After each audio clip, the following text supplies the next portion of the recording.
A Wheatstone bridge circuit solved with essentially two steps involving Thevenin equivalent circuits. So we have the original circuit with given numerical values, and we'll go through the two Thevenin steps, leading to a full solution in both the branch table and the node table.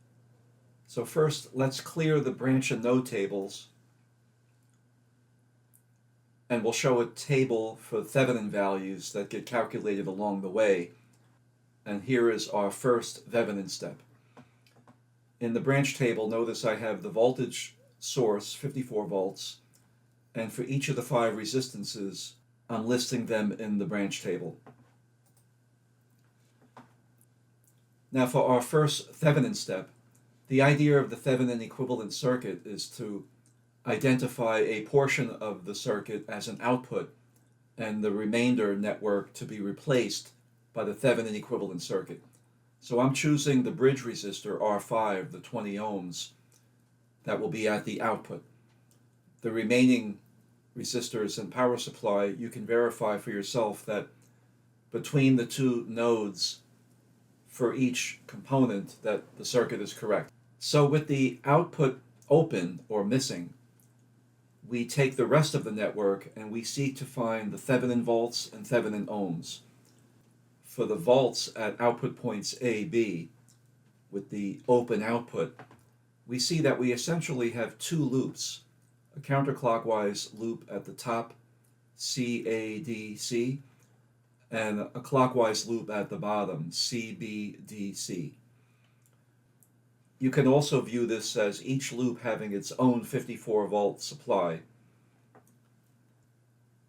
And with the current loops shown, we can show the voltage changes for the resistors as being drops going from plus to minus when going with the flow.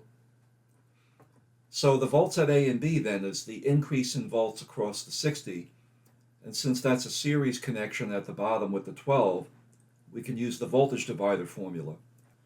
And then there's another voltage divider at the top, but we're going from C to A plus to minus, so we decrease by the volts for the 18 ohms, and so that gives us 33 volts.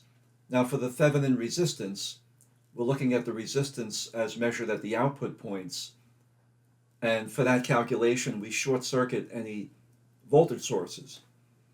So you see then we have the 63 and 18 in parallel. We also have the 12 and 60 in parallel, and those two results in series. So the Thevenin ohms is 24 ohms. So the Thevenin equivalent circuit is a voltage source in series with a resistor, right? The Thevenin volts being the 33 volts and the Thevenin ohms the 24 ohms. We now connect the output and we can find the current through this loop, and that would be the current through R5, which we'll call I5, and that's 24 plus 20 is 44. We're taking 33 volts divided by 44 ohms, and that's 0.75 amps. Let's put those results in the Thevenin values table, and we'll move on to step 2. So for step 2, I'm choosing as the output R3. Rather than showing resistor R5, I'm showing that as a current source, the 0.75 amps, that is, we know is going from A to B through R5. So here's my current source instead of showing the R5, and the rest of the values you can compare and verify that between the correct nodes we have the correct component. Now for the volts, you can see coming from the bottom D up through 54, that's plus 54, and then we just need the voltage drop across the 18. And if you look here, if we had 0.75 amps coming down from A to B, given that the output is open, that 0.75 amps must have come up from C to A to continue along, right? So we would have a voltage drop minus, and then Ohm's law, 0.75 amps times the 18 ohms. So that's 40.5 volts. And now for our Thevenin ohms. Again, we short circuit any voltage sources, and we open circuit any current sources. The resistance as observed across output points A, D is just the 18 ohms. The 60 and the 12 have no effect on the output because essentially that combination is short-circuited. In other words, C and D are the same junction.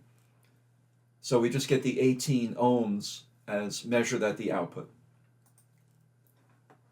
So our Thevenin equivalent circuit then is the 40.5 volts in series with the 18 ohms, and we now connect the output, the 63 ohms.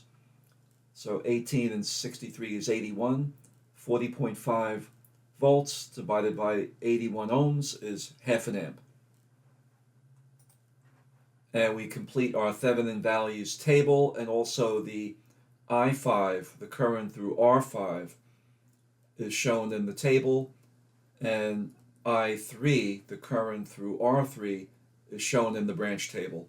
With Ohm's law, we can get the voltages associated with those two resistors. So we're finished with the Thevenin values table, and we're bringing back the node table.